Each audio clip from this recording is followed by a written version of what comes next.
Nebraska's trusted news source. This is Channel 8 News at 10. Now at 10, betting on change. Keep more of our tax money in Nebraska. A petition to legalize mobile sports betting has cleared a major milestone. Why the issue is dividing Nebraskans. Then, turning the tide. Firefighters are gaining ground on the Log Road fire, how crews are making progress in northwest Nebraska. Also, caring for the tiniest. This technology has had a meaningful impact on numerous families. The Get Her Done Foundation is investing in Bryan's NICU, how the donation will help Nebraska's smallest patients. And a SNAP reversal. A federal ruling is changing what SNAP recipients can buy, what it means for Nebraska shoppers. Well, we have chances for severe weather back in the news tonight. Let's take a live look outside. Pretty calm here in southeast Nebraska. This is our network of cameras. They're strewn all over the place.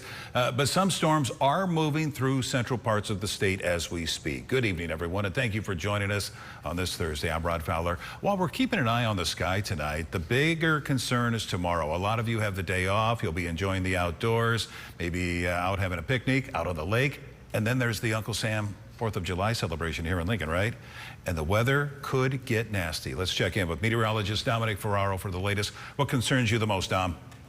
Hey, good evening, Rod. Yeah, mainly looking at the potential for large hail, damaging winds right around the time frame of that concert here in Lincoln on your Friday evening. But also can't rule out a tornado or two as well as we take a look at your threat assessment for Friday evening. We expect storms then to start up here and into the late evening hours. Then we'll ultimately move towards the I-80 corridor as we head closer then to 8, 9 o'clock. And then we'll linger here in southeastern Nebraska as we go throughout the rest of the evening there and into the overnight hours. Can't rule out flooding too, especially with some of those storms as they linger.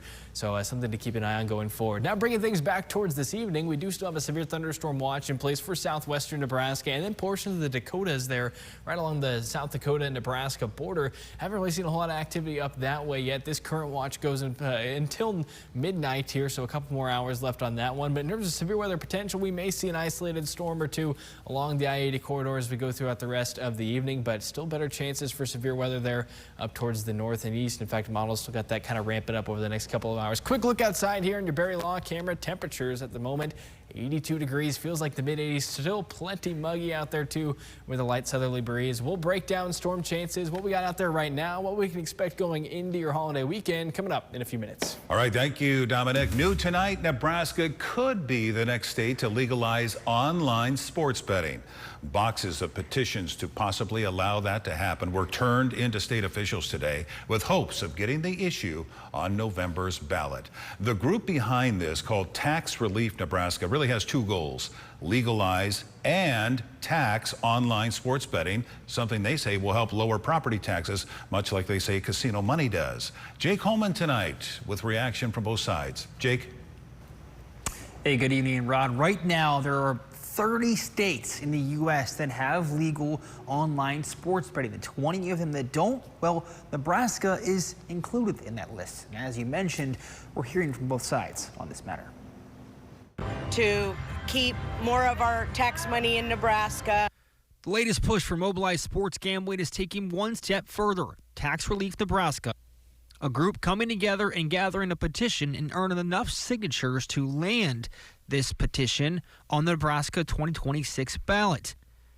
They got just over 200,000 signatures. All they needed was 126,000. They also got enough signatures to possibly set up a system to collect taxes from those bets made. Lynn McNally, the director of government relations at Warhorse Casino and one of the backers in this petition, says this is needed for two reasons: keeping the tax revenue in Nebraska and capitalizing on what's already being done. The simple fact is most Nebraskans who want to do sports betting on their phone do it already right now.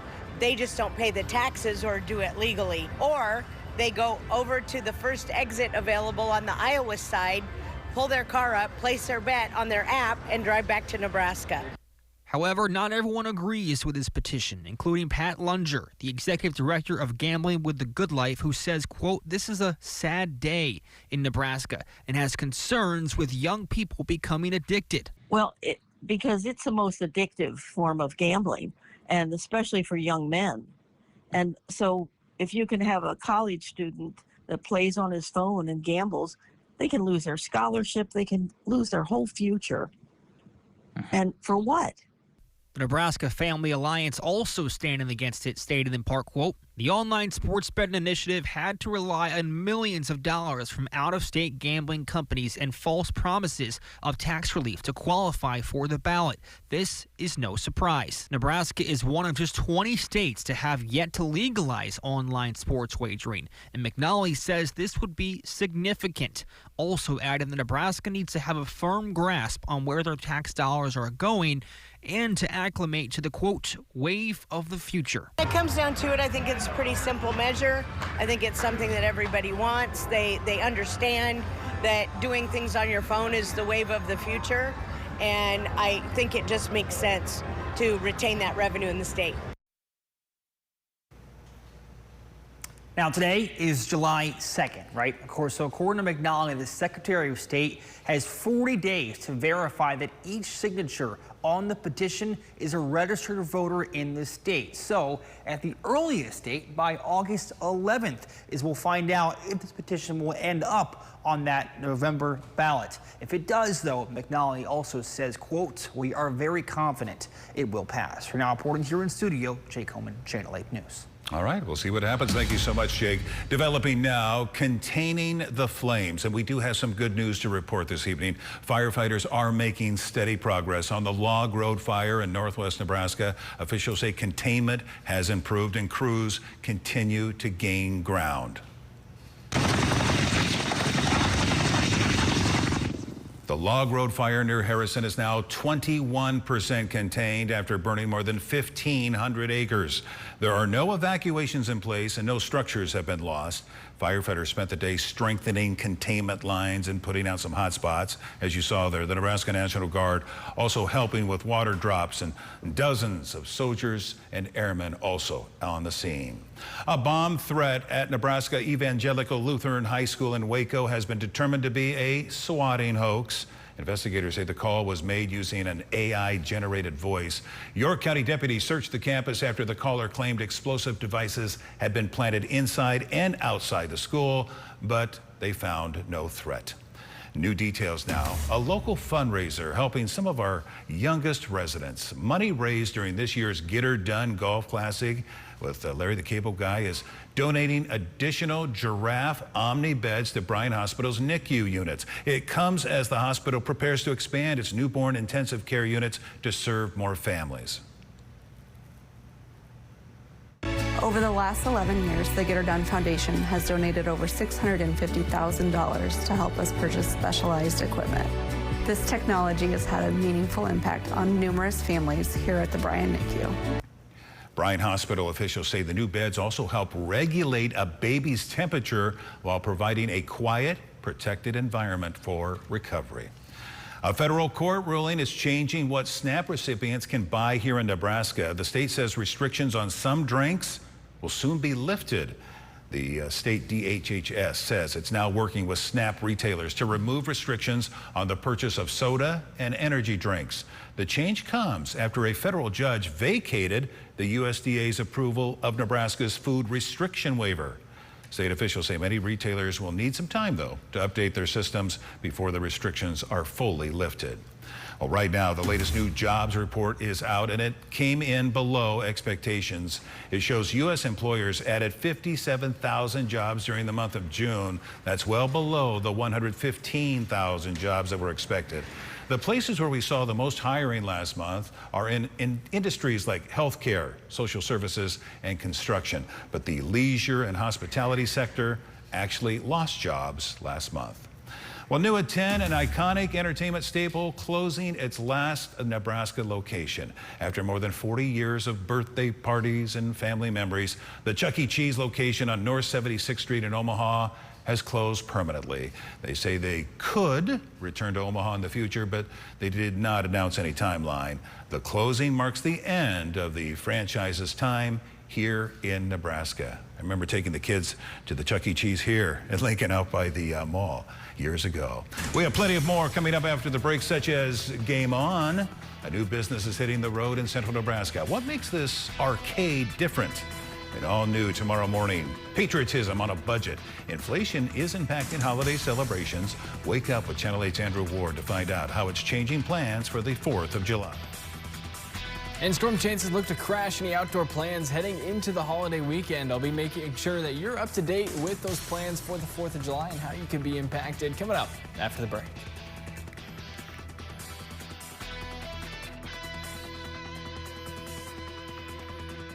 Every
New at 10, a new business is leveling up entertainment in central Nebraska. Hastings has officially welcomed the Battle Bus Mobile Arcade to the community. Sounds interesting, right?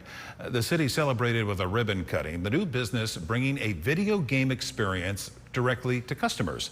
The mobile arcade can be booked for birthday parties, school events, corporate gatherings, and community celebrations.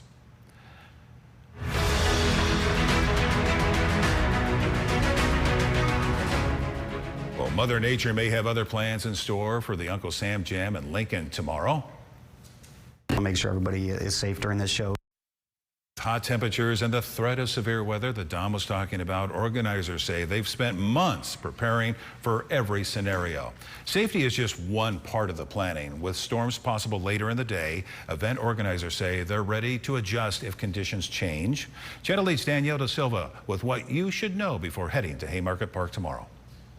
The general manager of the Salt Dogs, Shane Tritz, is helping with keeping things running smoothly for the Uncle Sam Jam. He's been in the baseball biz for 25 years. He says during big events, keeping stadium guests safe is always a top priority. I'll make sure everybody is safe during this show. So love the events. The events are all about the fans. The events are about putting on a show where fans have a good time and enjoy it. And it's something that we're looking forward to year 2 here at Haymarket Park with Uncle Sam Jam being here. But with temps anticipated to reach 96 degrees for Friday's event and the potential for golf ball-sized hail too, Tritz says it's imperative that their plan is rock solid. We'll know this be prior to gates opening, that plan.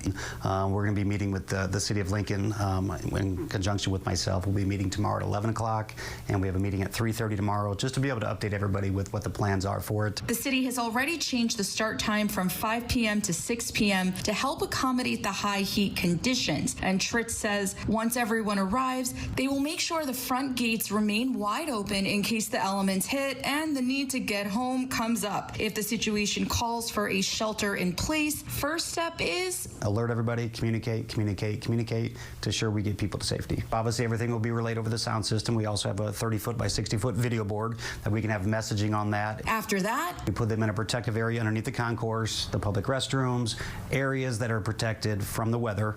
The biggest thing is anybody inside the sitting bowl here, we want to get them underneath this covered concourse area. The City of Lincoln's social pages will have all updates regarding Uncle Sam Jam and will continue to post need-to-know info during the celebration too. Tritz also mentioned that law enforcement and the fire department is also readying themselves to keep people safe too. They've been to all of their planning meetings. As for the best case scenario, fireworks shows, live band, balloons, face painters. So no, definitely going to be an exciting event here at Haymarket Park. Danielle Da Silva for Channel 8 News. If you're driving to Seward for the holidays, city officials are asking you to plan ahead because of a bridge closure. You're urged to avoid Bluff Road and 252nd Road.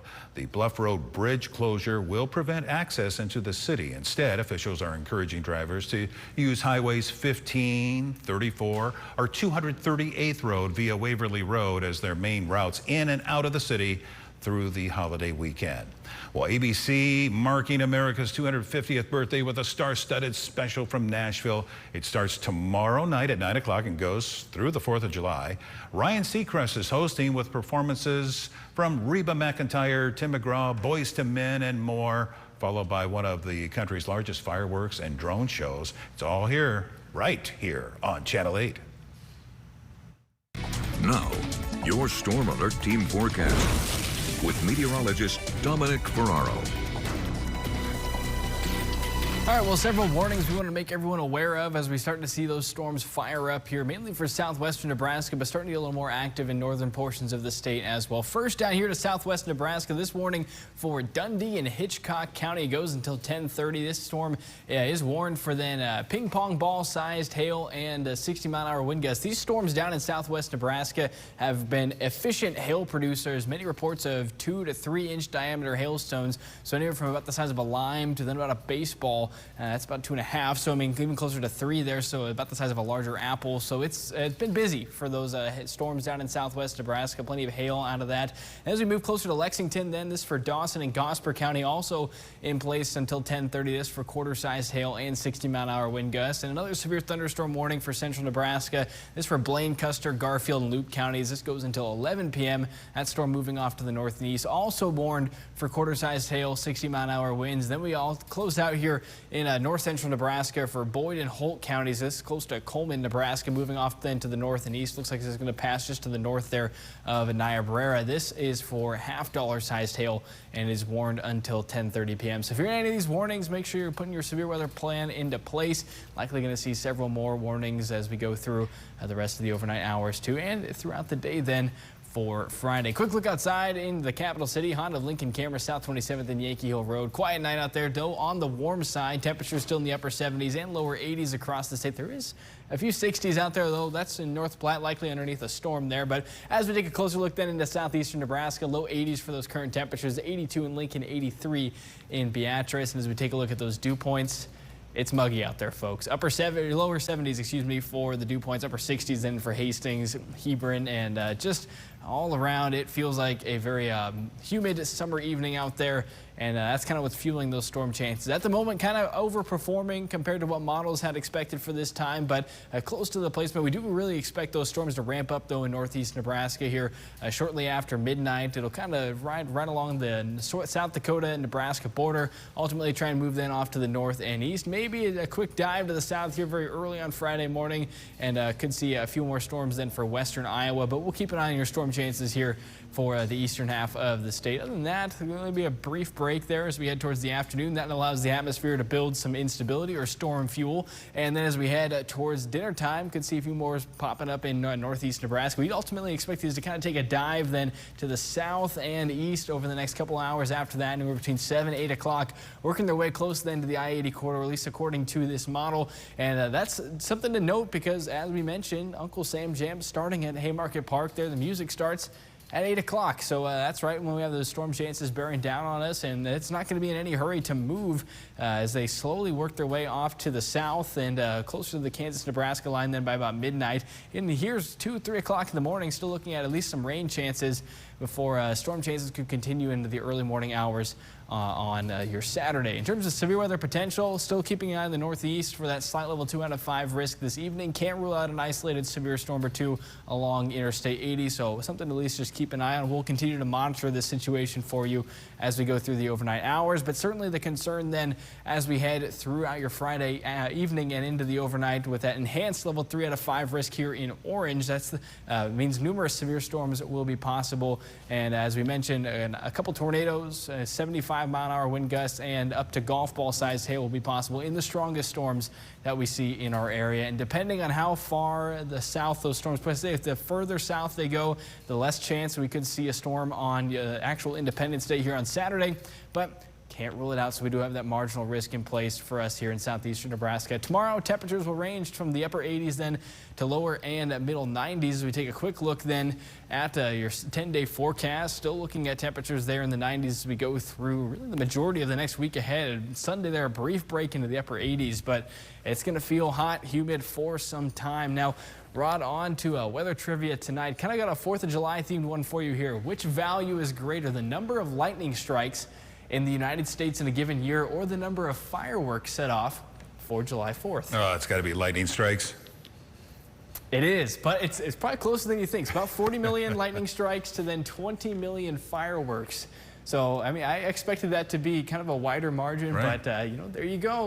Lots of fireworks being set off, but still plenty of lightning bolts out there. Either way, going to want to be safe this weekend. Don, before I let you go, we did receive some phone calls and inquiries on an interesting cloud formation tonight as the sun was setting. I asked you to take a picture. You did, and you did that to explain to our viewers what you saw. Yes, absolutely. If we can pull up graphics here real quick, I'll kind of circle a couple things. So let's take a look here. Right along the horizon, if you look real closely, we can kind of see a couple towers of those cumulus clouds here. And what was happening here is the sun is setting behind those. So we'll kind of keep an eye on those. And as those clouds kind of tower up into the sky, they do cast a shadow then on what we typically see as a sunset, and that kind of creates those bands that we were looking at. So either way, a really cool picture that we got here on our tower camera. But yeah, those storm chances out towards the west kind of set up this cool little photo op for us here in the capital city. See, folks, you ask the questions and we'll do our best to try and get them answered. Very good explanation. Thank you so much, Dominic.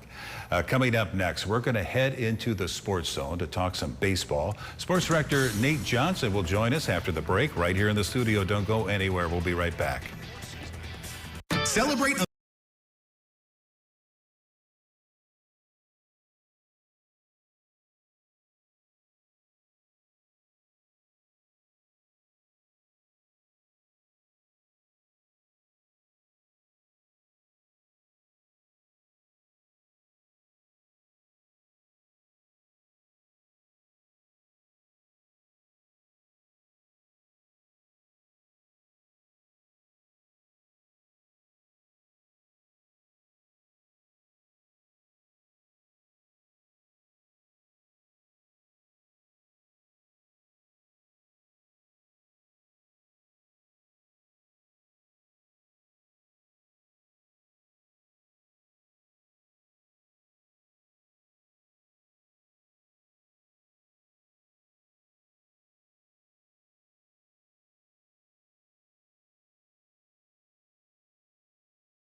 Now, from the Channel 8 Sports Zone, sponsored by Green's Furnace and Plumbing, here's Channel 8 News Sports with Sports Director Nate Johnson. The Channel 8 News Sports Zone. Well, hey, what's going on? Thanks so much for tuning into the Sports Zone. Great to have you here. No Lincoln Salt Dogs tonight. They have the night off. They'll be back tomorrow. But a couple of other teams were in action this evening, starting with the Omaha Storm Chasers, who were hosting the Indianapolis Indians, who got on the board first, but 1-0 until Brett Squires squared one up, brought one home. Matthew Lugo coming around the plate. There's something about the number 22 today. More on that in a second. 1-1, bottom of the fifth. Now runner on scoring position. Gavin Cross would poke one through the second base gap there and will score Andrew Velasquez and give Omaha the lead. The final tonight, however, was 4-2 Indianapolis. Omaha will be back to work Friday, Saturday, and Sunday at home this week with a couple of special days planned tomorrow and Saturday. Again, 4-2. The final this evening. Let's head over to the show now where Kansas City, the Royals, were in action, taking on the Tampa Bay Rays in the bottom of the first inning. Carter Jensen, number 22, hit an absolute nuke to start the scoring and the game off. A leadoff home run for the Royals to take a 1-0 lead. And let out some fireworks. 4th of July right around the corner. Rays would score 5, though, so the bottom of the 7th we go now. 2 outs, 3-1 count. Isaac Collins takes one out to left center field, 5-2 the score now. However, despite some late home runs there, the Royals fall once again their 3rd in a row as the Rays sweep Kansas City in KC. Now, the Royals prepare for a 3-game series with the Phillies and will hope to turn things around a bit after losing 7 of their last 8 games. The final of the night, 5-2. Well, finally, the numbers are in from last night's round of 32 action from the United States soccer team. It was the most watched soccer telecast in U.S. history. They had a peak audience of 31.8 million viewers and an average of 24.4 million viewers. That, by the way, is more than Game 7 of the NBA Finals. And whether you like soccer or not, this team has captivated a country, and I cannot wait for the round of 16 game versus Belgium. And here's a look at your World Cup games this evening. Spain took down Austria 3-0. Portugal, Croatia, if you watched that one, heartbreak for Croatia. Last second score got called back because of offsides. Controversial because of the systems that brought it back. 2-1 the final regardless. Switzerland in progress taking Algeria 1-0 right now. And that will do it for sports. Rod will go ahead and send things back over to you. Thank you so much, Nate. Final check of the forecast next.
And before we let you go, a quick couple updates then to a few new severe thunderstorm warnings. This one for southeastern Chase County, or excuse me, this is for Buffalo, Dawson, Gosper, and Phelps County. This goes now until 11 p.m. So Lexington area now moving closer than on I-80 towards Kearney. That's one to keep an eye on. And as well then for Boyd and Holt counties, this now extended until 11:15. We'll continue to provide you updates with these storms as we go through the overnight hours. All right, thank you, Don. Thank you for joining us. See you tomorrow.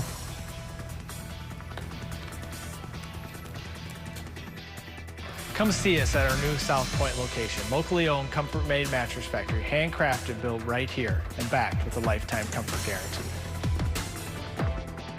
Let your voice be heard by sharing your photos and videos to the Now Local News app. Plush carpet, luxury vinyl, hardwood,